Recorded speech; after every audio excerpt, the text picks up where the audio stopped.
What's happening, fam? L.A.R. movement still moving. The book is entitled Lessons from a Non-Custodial Father at Amazon, Kindle, and CreateSpace. A link will be in the description box below, as usual. This video is entitled The Leadership Conversation. Kind of a relationship thing, but I guess it needs to be had. For the men, for the women. Ununderstanding, not talking down, like nothing like that. Fellas, if you want to be a leader in a relationship, you do have to have a plan. You have to have a plan for your life, not necessarily your head of household kind of relationship or marriage or something like that. You have to have a plan for your life. And you have to be executing your plan. You know, you have to have a plan, a long-term plan, because if a woman enters your life and you're supposed to be the leader of the relationship and you have no direction, then what are you really leading? Like, you're not really going anywhere. You just floating. And, you know, and I know, I get it, in society, everybody's on equal footing in a sense, as far as everybody really has to be responsible for their own life, happiness, and everything else, because that's how we wanted equality, right? But if you want to take on the mantle as a leader, you have to have a direction. You have to say, this is where we're going. Now, here's the thing. You don't have to divulge your whole plan to a person. I will say that. But that's why I say you have to be executing your plan. And what your plan should show is growth. You know, growth. You're going to take some chances. You're going to take some risks. You might take a few losses. But overall, it has to be growth. I started here and, you know, I started at A. Now, I went to B, C, D, E, F, G. You know what I'm saying? I went somewhere. I keep going to a place. So I'm halfway done, or, a third done, or 2/3 done, something like that. So if you want to be the leader, you lead people somewhere, and you can guide people and they will listen to you as a leader when they see that you're leading by example. And they're willing to listen to your guidance because you're willing to do some things, or they see you doing the very things, or some types of things that they can emulate and implement in their own lives.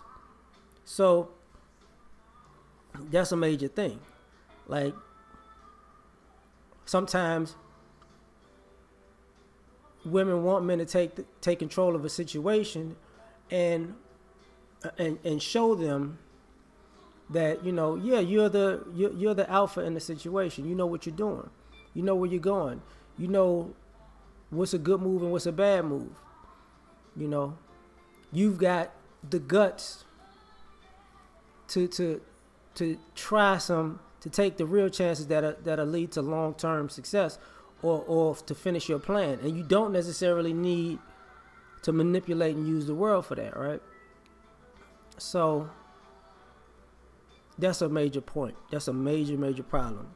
Some of us fellas want these women to do X, Y, and Z, but they don't have to do it for us because some of us ain't going nowhere. It just is what it is. Like, I'm just saying that is what it is. Now, on the flip side, ladies, you can't want a man to be the leader and want to undermine his leadership. He's not there to be. He's not if he's the leader, you're not the brains of the operation from behind. You know what I'm saying? You're like, I'm really the leader. If I just tell him what to do, don't do that. Don't even give off that energy, because the minute you do that, he might actually be leading you somewhere. And you might be creating a mutiny. You might not want, you might think you're helping the situation, but you're hurting the situation. Not only in the sense of you're not going in the right direction, but the conflict you created does more damage than it does good. And you don't become, it makes you an enemy.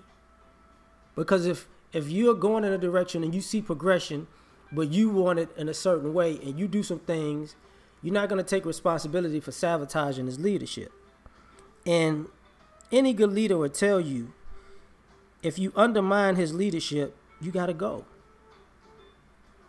And there are plenty of people out here who've undermined people's leadership, and they are mad that they got cast aside and cast out. I don't know why. Yeah, I don't know why we're done. Yeah, you kind of do. You know, if he said we're going this way, instead of, and I've had this, like, I'm gonna tell you, true story.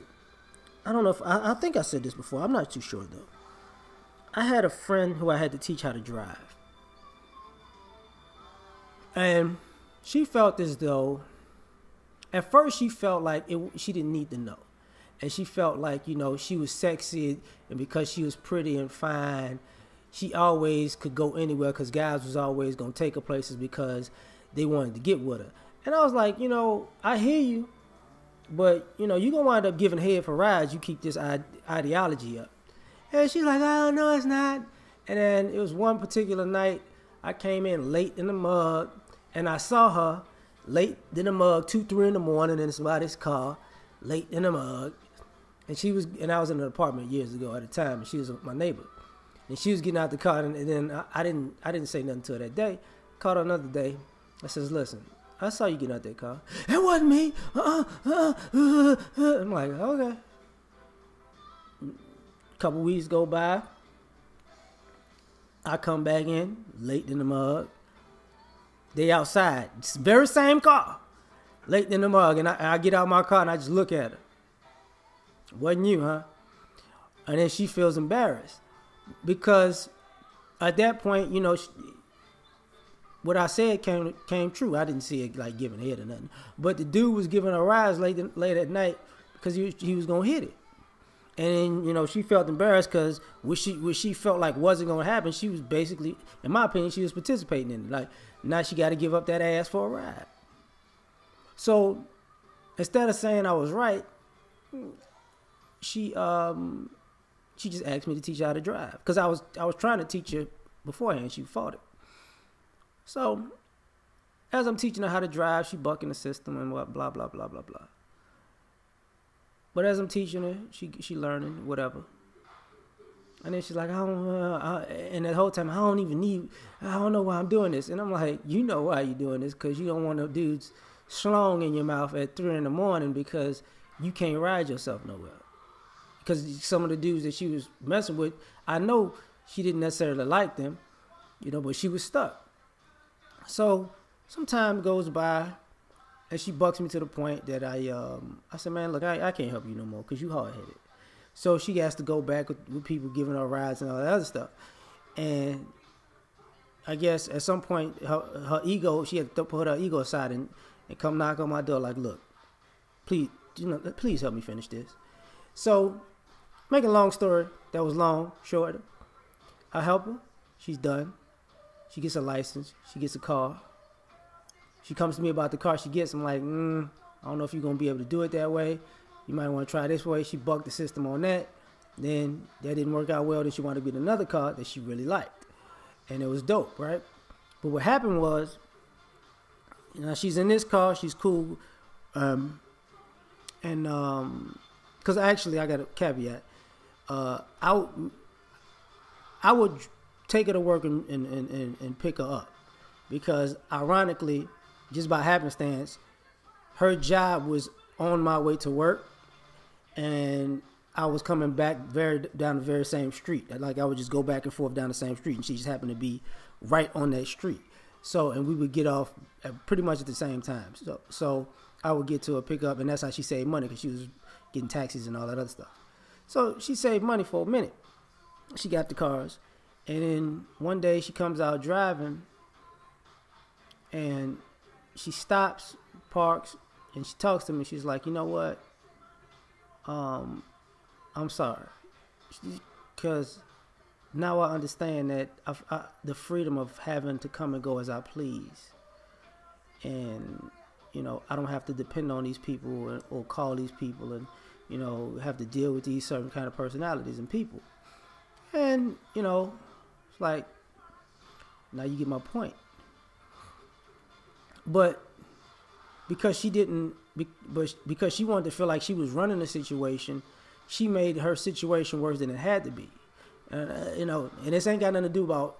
In this lady's part, I'm using it as a example that because I've had plenty of situations with women with similar bucking the system type things. She realized she was sabotaging herself with that. Now she sabotaged herself with plenty of other things after that, but what ends up happening was there comes a point when you realize because you want to run the show, the way you're doing it might not work out for you. And when you become enemies to the people, to leadership, you're going to find yourself worse off than you would if you listen. It's just like listening to your parents, So, we out, fam. Peace.